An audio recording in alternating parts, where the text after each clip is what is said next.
DreAllDay.com. Dre Baldwin, DreAllDay.com. I want to talk about this concept of deserving, specifically when it comes to money. And I'm using money as the canvas on which we're going to have this conversation here, but it doesn't have to apply to money. But I'm using money because everybody understands money, and money is actually a good canvas to use for this subject, simply because a lot of people have emotional hang-ups about money, and emotional triggers, let's say, is the best word when it comes to money. So it's a good actual topic to use for this subject. I was listening to this training here today, and it's funny because when people ask me about music and new artists and stuff like that, I don't know as much as I used to know, let's say even 10 plus years ago, simply because most of the time when I'm listening to stuff these days, I'm listening to podcasts, audiobooks, and like trainings, educational stuff, business stuff like that. So I don't listen to music as much as I used to. But anyway, speaking of that, I'm listening to this training this morning, and this guy's talking about money. He's talking about money mindsets and business, how it relates to business and all this stuff. And one of the things that he said was that people have to understand that money does not have a moral conscience.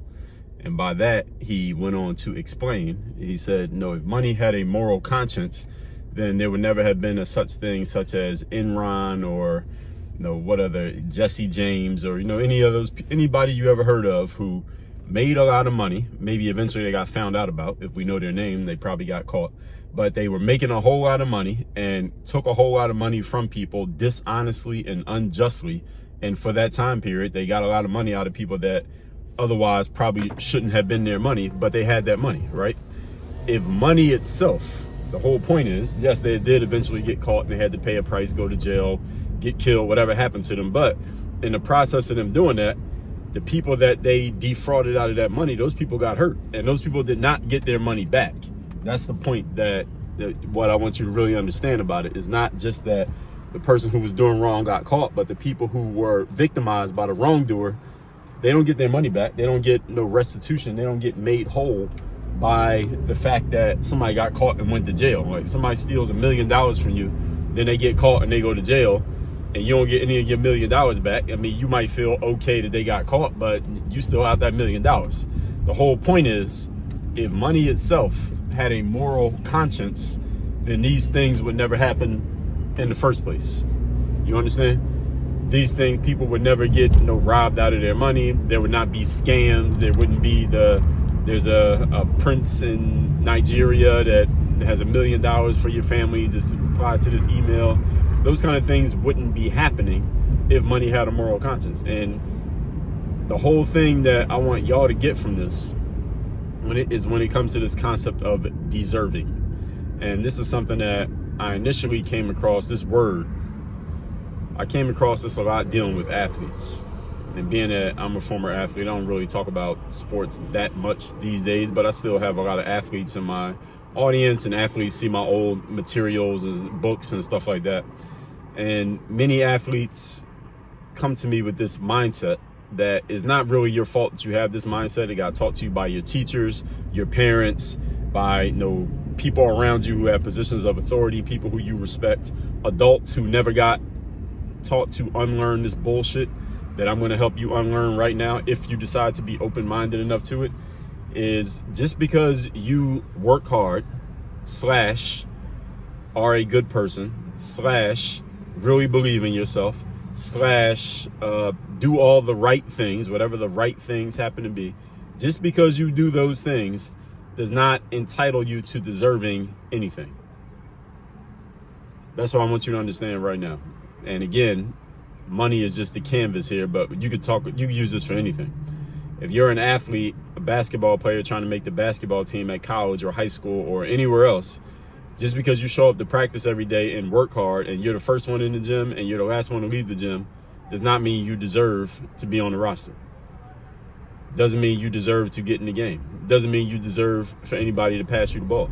Just because you are a good person and you go to church every Sunday and you do all the right things and you believe you're a perfectly morally upstanding individual and contributing member of society, That does not mean that you deserve to make a certain amount of money, or you deserve to, have a certain level of tangible, measurable success.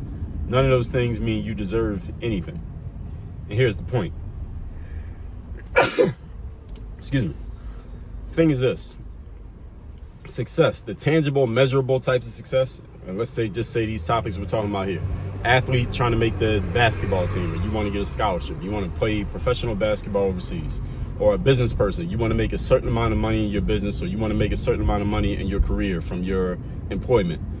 There are formulas for these things. There are strategic formulas that when you follow the formula, there are certain results that will be produced. That's the purpose of formulas. That's why we have formulas in areas like science and math. Now, we know these days we got a lot of woke people trying to basically cancel science and cancel math as if these formulas don't work. These formulas do work. The problem is people don't work the formulas.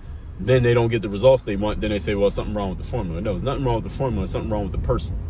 And there's actually nothing wrong with the person. There's something wrong with the actions of the person, or the disactions, or the non-actions, rather, is the better word, of the person. These formulas do work. If you want to make a certain amount of money, there's a certain formula that brings that money in. If you want to be on a team and make the team and get the ball and score your points and get your scholarship and play overseas and get your contract and all of those things that you want to do that are measurable, there are certain formulas that need to be followed. You follow the formula, you get results. You don't follow the formula, or you violate the formula, you don't get results. Now, some of you might be saying, well, what about somebody who is dishonest? What about Enron, or some corporate scandal, or somebody who's stealing money from people, or Bernie Madoff or something like that? What about those people? Were they following the formula? Yes, they were following the formula. Now, they might have been lying about some parts of that formula to the outside world, but there was a formula that they were following that was producing more and more money. Bernie Madoff had a formula. The formula was show people that your money is multiplying, and then get more people to come in with the money. And there was other little detailed pieces to that formula. There was a formula that he was following that was clearly working. Now, how do you know if a formula works? You know a formula works because you can measure it. That's the good thing about money, is that we can measure it. We can look at the scoreboard. This is a good thing about sports, is that we can measure how good somebody is by looking at the scoreboard when they perform. Bernie Madoff knew that his formula was working. Why? Because more and more people wanted to give him money. Now, he was lying about certain parts of the formula. Again, he was lying about how he was increasing people's money, but according to everybody who was looking at it, it looked like it was working, all right, until it wasn't working anymore. And those people who got defrauded out of money by him, for example, or in Enron or any other scandal that you know about when it comes to money, those people didn't get their money back, even though they might have been good people, honest people, God-fearing people doing all the right things. Something that they did not notice led to them losing their money. See, people who invested with Bernie Madoff, one thing that they didn't notice was, all right, how is this guy producing these returns all the time, and there's never a down year, and everything seems to be working so perfectly with this guy? People were driven more by their greed to get more than they were driven by their logic of looking at this and saying, wait a minute, does this actually make sense? That is an incorrect formula. Sometimes when we are not following formulas the right way, we throw ourselves into a bad situation, and we got to take ownership of those bad decisions that we make, or the non-decisions that we make in certain situations, because we're not noticing something that we should have noticed. And this is where we get into this mindset of really taking ownership of everything that we touch and everything that we're around, even when that thing is not necessarily our fault. So let's say you gave Bernie Madoff $100,000 or even $100 million. He ends up defrauding you out of your money. Now, it wasn't your fault, technically. I mean, he scammed you out of some money, right? You didn't know he was scamming you out of money. You didn't find out he was scamming you until it was too late and you couldn't get that money back. But it was something that you didn't notice, a mistake in your formula that fed his formula, and that's how he made the money, and that's why you didn't get your money back. The whole point is, just because you think you are a good person and a righteous person and you're doing all the right things, quote unquote, does not mean you deserve anything. Money just being an example, but other forms of success that are measurable, other forms of success where there is a strategy, where there is a formula that can be followed, where there are measurable outputs and measurable inputs, you got to take ownership of that. And people, when they don't take ownership of that, they get into this mindset of deserving. All right, there is no deserving on this planet. The only thing that you deserve in life are the things that you have. So if you have a nice car and a nice house, you deserve it because you got it. If you have a certain amount of money, you deserve it because you got it. If you have a bad situation right now that you don't want to be in, you deserve that bad situation that you don't want to be in, because that's a situation that something you've done or not done has led you to this position of being here. You deserve it. And you also deserve to do something about it if you choose to do so. But if you don't, then you deserve to stay there. This is the way that the world works. Now, some of you who have never heard of this kind of logic or reasoning and the way that you look at your situations in life, you might immediately be rejecting it. Some of you might already left a comment rejecting what I've said here, because you've been raised for the last 30 years of your life to think completely differently, that if you're a good person, good things are going to happen. And then you see a good person have some good thing happen to them and you think, oh, a good thing happened to them because they're a good person. No, a good thing happened to them because they followed a certain formula and they happen to be a good person at the same time. But don't get them mixed up. Let's not confuse correlation and causation. Correlation means two things happen and they both happen to happen at the same time. Causation is something happened and it caused another thing to happen. Those are two different things.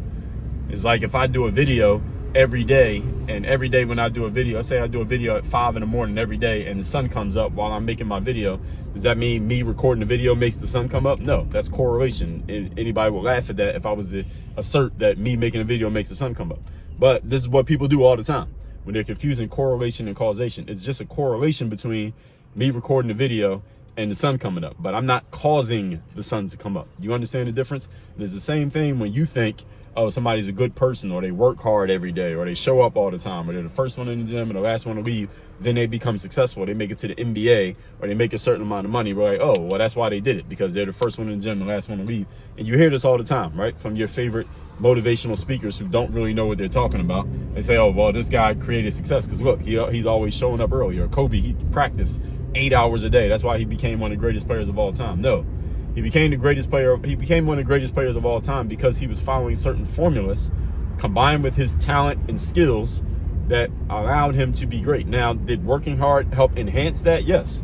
But are there other basketball players who train 8 hours a day, or at least they claim to, who are garbage and will never even play in college, let alone in the pros? Of course. So clearly that formula is not the key to the success. And this is where a lot of you, again, I don't blame you for this. If you showed up here today, whenever or wherever you happen to be listening to me, and thinking that what I'm telling you is not true simply because you've gone your whole life being indoctrinated with this idea that being a good person or working hard or these feathery phrases that make you feel good and sound good, these feathery phrases are the reasons that you create success, or a violation of them is the reason that you won't be successful. Those are not true. So I want you to understand that there are certain formulas to be followed, certain strategies to be followed, that when violated, you will lose. So don't say that nobody ever told you. There is no moral conscience to success. There's no moral conscience to money, but there is a formula. You follow that, you get what you want. You violate it, you lose. Any questions? All that being said, send me a text. You get my daily motivation text, which I send out every day free of charge to everybody in my text community. My number is posted down below, but I'll tell you, it is 305-384-6894. And if you want to be coached by me, I have a group coaching program, my Bulletproof Mastermind, and I have a one-on-one program. That's my 3rd day mastermind. You can get into either one. I'll go on to workonyourgameuniversity.com right now. Don't waste another minute. Let's get to it. Let's get to these formulas that actually work, so you can get out of the bullshit and the bad ideas that have been taught to you by people who don't even know what they're talking about. And let's get to working on our games. Work on your game. Dre all day.